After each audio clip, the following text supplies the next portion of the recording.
Something when the world learns the freedom and the beauty and the completeness of non-doing. Mm-hmm. You know? Non-doing does not mean absence of activity. Non-being is the action without the doer.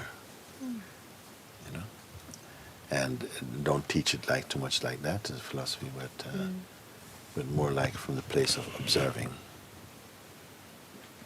Like things are happening of their own, within their own laws and their own nature, and it is here also within us. If we just be, just be as quiet as possible, without raising thought. So even if thought come, you're simply aware of it, but you don't try to manipulate or to control it. But just stay as the space that sees it, from seeing. And then, like we were talking this morning with Krish, we were saying that knowing, which is not linked to concepts or to the external world, anything phenomenal, that's if, as you withdraw from that field of knowing, doing, and knowledge, let go of them, it subsides naturally into a deeper knowing, which is non-conceptual. There's the space in which there's perceiving, but not intentional, just perceiving, and the awareness of perceiving. And that is synonymous with the self. That's our place. And in these simple pointers, depending upon how open one is and responsive to that kind of guidance, because sometimes you feel even the resistance in the mind, you can still say to them, even the resistance also is not you're not doing it. Our conditioning is behaving like that. And there's another power apart from the conditioning that is aware of the conditioning. You don't have to do anything, you don't have to develop that, you just have to be aware of it. Then you say, yes, it's right here, it's right here, it's right here. And then you see, they can admit and observe that the energies of everything else is just what's happening in your head. Everything else is just, your world is in your head. The world is not an objective field that you observe, actually. The world is sort of the stuff in your head. Is what the herbs and spices of our projections. And that we project that onto the basic elemental world and flavor it according to your conditioning and desire. And then, assume that world is real. So that's why I say there's only one earth, but there are billions of worlds, because in each one, what I mean by world is the unique way in which you perceive things. Like we're sitting in this place, we can say this in this field of so many different things, trees and hills and sky and people and earth and everything like that. But the inner response to them might be different. Personal conditioning may tend to, because of its own style of the way it works, be drawn to certain kind of things, and that becomes, that's your experience today. It might be very different from someone else sitting right next to them. And so the point of that is that the world is not something that we all agree upon. Yeah. Or that tree is there, yes, it's tree is there, whatever. But is the emotional content, the way that we respond to them, that shapes your take on the world. Nobody has captured the world. You only can project and imagine something over it, what we call a world. So earth and world is a different thing for me. Earth is one thing. World is more of a psychological, emotional, personal play, you know. And this is why the emphasis is only to become completely naked, empty of conceptual attachments to anything. It's there, like that. Everything is there. That is the treasure, and that is you. You are your treasure, and the discovering of your treasure. And like that. Everything comes from there. Everything is there. Actually, the natural life that belongs to this expression is here, but we're often not aware of it. So we're living the projected life that comes through the mind and through conditioning, what we think is good for the us that we think we are, or the I that I think I am. But gradually, just through your satsang is working on everybody all the time. You'll have to keep on being grateful for it and opening to it and so on. Because the work, even yourself, you're not doing the work. It's happening automatically. We are in this satsang energy pool. It's just like we say that everything is growing. And when it stops growing and it's dead, it keeps changing. So, like the trees, they're always growing. The air is always moving. The consciousness is always expanding, always ripening. But when you're conscious of it, it ripens quicker. When you're conscious of it, you cooperate with it. Let's say like that, because these words are still sort of like kindergarten to some extent. But when we continue to welcome it and to be, to love it and appreciate and respect it, then somehow the integration happens. When we move beyond knowing something to being what we say we know, from knowing to being, and say, yeah, I know I am the self. That's not the self saying. The knowing of the self and being self is the same. It should be the same. And then even the claim of that thing it's not necessary. It's easier to say, yes, I know this, and I know I am the awareness. And who is saying I know I am the awareness? Is it the awareness saying I know I am the awareness? What does awareness have to say about awareness? So that's the subtlety. This is the subtlety where the final resistance that's left in human being is burnt there at the altar of this place, from the knowing to being. And being is not something you can do. Just when you see that even the knowing, I know this, I know I am this, is also perceived. And nothing is kept as a reference, some tangible reference for a self. And then you see that, but wait a second, some way, whatever I am is totally here. It's totally here. Before the birth of concepts or of feeling, everything that can be perceived is only arising in it, is its temporary aspects. And this kind of natural meditation, simple meditation, remembering, becomes most natural. You don't have to learn so much.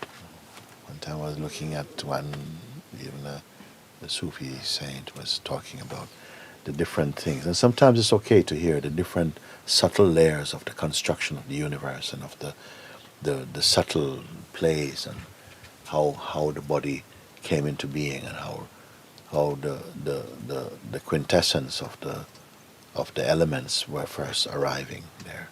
And then after that somehow the spirit comes there, and then so the soul finally is pushed into that, and then the thing begins to take up.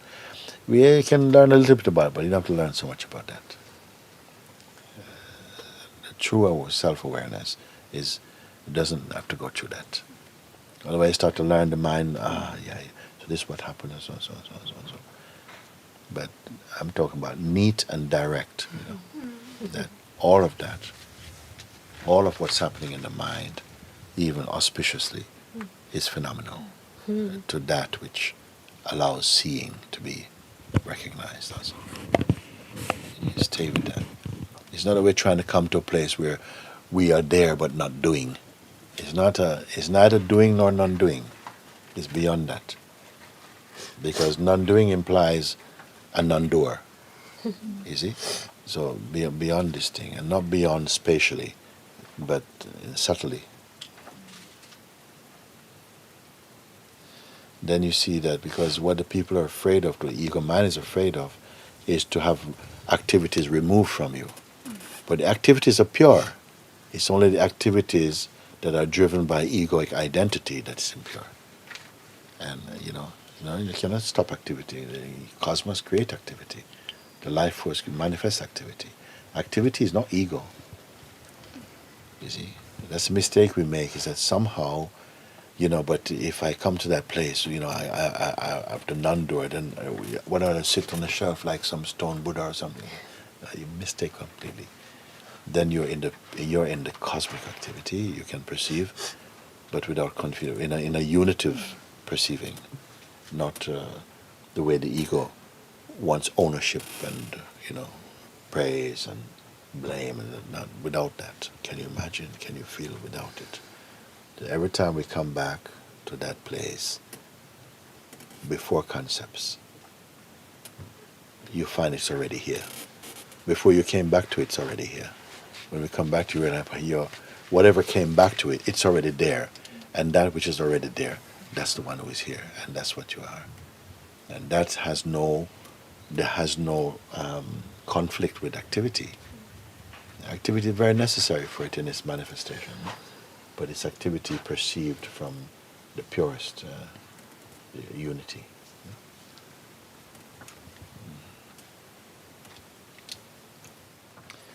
Whatever it takes, you have it in abundance.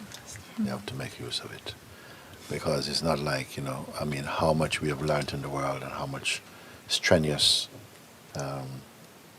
energy and to learn things which you cannot even keep. To learn things which they just, memory will take it away. Because memory also is necessary for learning, and it is not stable. It's also function. Memory also get old and tired. So what's the thing that even if memory goes, you cannot destroy it? Isn't it? Yeah. Everything else, every other function, the intellect, the memory, the body, everything else is somehow will go. The body will also go. What is the thing that won't go? It will watch even memory going. Something here is watching memory going.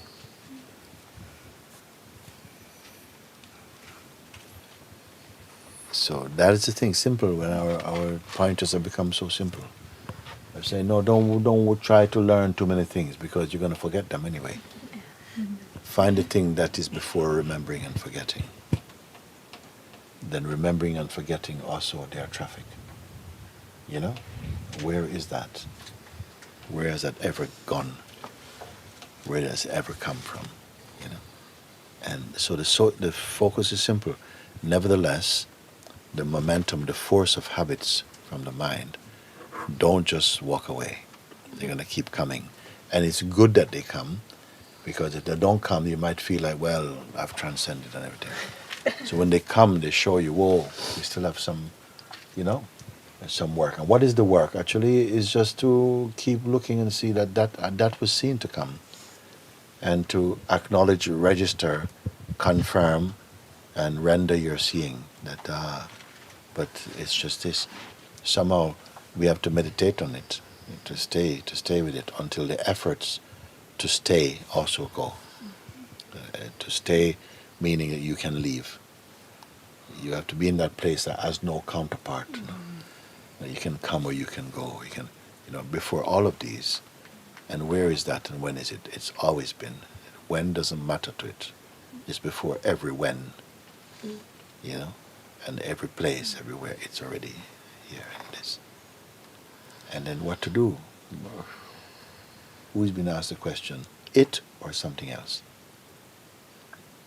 You say, what to do? To whom is the question addressed? To that which is or to that which wants to be it. And the want to be it is already watched from it. So that's why I said to you one time, your meditation become like this, you can't do just like this. It's only on this point. If you manage to come to this place, to the quintessence of seeing, only this thing, it's this urge here. But I still am not there yet. Say, but who said this thing? What can this voice be apart from an appearance only? And if it has belief in it, then the belief will give a kind of solidity and a kind of, you see, like this. That being seen, stay being seen, stay with it, And if you put in even 10 minutes of looking like that, it is washing out everything, washing out.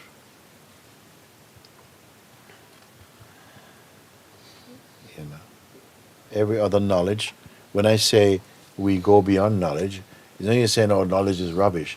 No, you be going beyond the need for knowledge, which is the self. Self doesn't need knowledge. Self doesn't need knowledge. Then that being established that is the truth experientially, then you can be with knowledge. Knowledge is the right, you have the right relationship with knowledge. You have the right relationship with activities because you're flowing in cosmic activities. How often we hear each other say, I was just thinking of you, or I was coming to see you, and why is this? Because not, even in the world generally it happens like that, but people don't recognize that this was not a product of their ego. This was just somehow coming in attunement with the cosmic rhythm. And it's only because of this and recognizing this that I say to you, life takes care of life, not the ego. If you go with the ego mind and say, yeah, I'm going to do this, and then tomorrow I'm going to do that, so who speaks like God? God doesn't speak like that. So something, just when all you have to be somehow be attuned with your own self, your own source. And then you see the way, everything can still be whatever everything is. But it's not, it's not some real estate for you. It's not some treasure you put in a bank for you. It's something that's very, it's different. Even if you have billions in a bank, and even if you have 100,000 cars and 10 palaces, you can still be free if you're not attached to them. If you don't think that, like we have an old saying, man can make money, but money cannot make man. No? If you understand that, all these things can be there. There's a story that from the ancient time, from the story of Solomon, and he said that Solomon was a king, and he's son of David, the son of King David. Solomon was, he said that God loved Solomon in the biblical language. That God loved Solomon, and God loved Solomon, and appeared in a dream to Solomon, and said to Solomon, ask from me whatever your heart wants, and I'll give it to you. And Solomon reflected for a moment. He says, of all the things I can ask for, he says, Lord, just give me wisdom to guide these people wisely. Give me wisdom from you. And says God was so pleased with Solomon. He said, Solomon, I am deeply pleased with you because of all the things you could have chosen, riches, you could have chosen, so many things. You chose wisdom so that something for your people so you can guide the people wisely. So because you didn't choose other things, perishable things, I'm going to give them to you as well. You can have, I'm going to make you the wisest man in the world, wiser than St. Francis and all this kind of, the wisest person in the world, but also I'm going to make you the richest also, because you didn't ask for that. And then many times later, Jesus also said, when people were talking, but what are we going to do? He says, don't worry about what you will eat or what you have to wear. Look at the flowers in the field, which so simple. Not even anybody plant them there. No? Look how beautiful they are. Not even Solomon, Jesus said, not even Solomon in all of his kingly splendor was dressed as perfectly as a flower, which is here only for a day and is gone the next day. And if God makes these things, look at the birds, he said they don't have bank accounts, they don't save up, and look how much they're cared for. So how much more would the power of God care for you? You see? But he say, seek first the kingdom of God, the kingdom of heaven. And all these things will come to you. But some people feel like, oh, I seek them so I can get all these things. I said, no, that's not the point. I said, what you need will come to you in even abundance, but don't seek those things. Seek first the kingdom of God. Then at another place he's saying, when asked, well, where is this kingdom of God? He said, it is within you. What kind of kingdom can be within you? It cannot be a kingdom. You cannot even fit a spoon inside your body. What kind of kingdom? Kingdom is palaces and not different kind of kingdom. Greater than all the kingdoms of the world is inside us. He's saying that, no? And you know it also, you see it, no? You don't know the teaching don't know, but you know what I'm saying. When I say the kingdom of heaven, what is this thing here? The kingdom of heaven is a place of peace and total silence and sense of completeness and the joy and the natural and intuitive knowing that this is everlasting. This itself is beyond time. That is referred to as kingdom.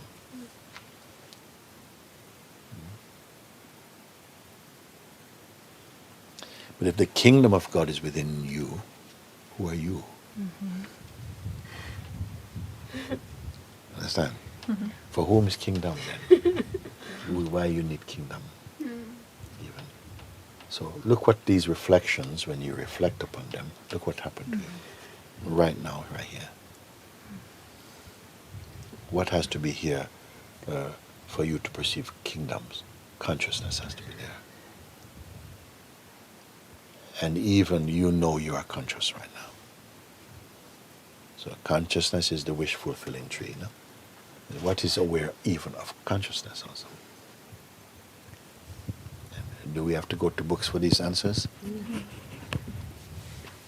So these type of contemplations, we talk about them. What is it saying? What is it saying? That's why I say it's not even a book, it's like a mirror. Putting a mirror in front. God's mirror is put. Yeah? Book you have to learn. But the mirror of God shows you what, you see. Who is going to be seen in this mirror when God is formless? Who is going to be seen? What's the purpose of this mirror? This mirror is satsang, actually. Mirror is satsang.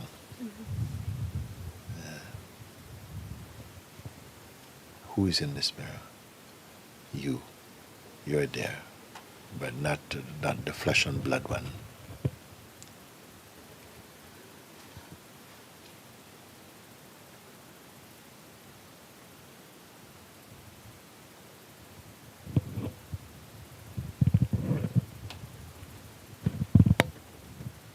What is this? Where even silence is heard also. And emptiness is also perceived. So all this satsang has just been preparing you just to accept yourself, if you can say that. And I'm so happy to say it is not about, destroying activity. God doesn't see, He created the activity. How can He be against activity? Nothing to do with anything about activity. The truth is not in conflict with any activity. It's somehow, but the activity born from delusion, from a deluded mind, this activity, is said sinful, meaning that it will not bring you joy. But it gives you choice. And this life is about the play of choice, which itself is illusory. When we listen to things like that, what you should do, you should go find a place by yourself, sit down by yourself for a little bit and just to confirm yourself. That's what we should do. Don't run down to the kitchen and, run down to... Just go sit by yourself for 10 minutes or 5 minutes and just to see what is to be done and by who. what is here? What is here that's me? What is me? What does the term I refer to? Is it something tangible or intangible? And you will sit with it and he will show you. You let him show you. Him is you. Yes. We can call our source place. I say this because there's something in us that's running. You can call it the mind, sometimes you may call it yourself. It's running. When it comes to moments like this, you know, we can say almost it feels like the key has turned, the handle, the lock is turning to open, something wants to run. Tomorrow. But you have to come to see the absolute fallacy of that. That it's just a little trick in the mind, it's nothing. You're already inside, no? Rumi said, no? Also. And knocking at the door, it opened. Knocking what? Saying, let me in, let me in. The door opens and you realize that you're already inside. Meaning you as truth is inside. You as the ego is not inside. You know? Actually, nothing is outside. But there's an outside of the inside. And there's the inside of the inside. If you understand this kind of language. We're going a little bit Sufi now, but slow down a little bit. Okay. Thank you, everybody. Thank you.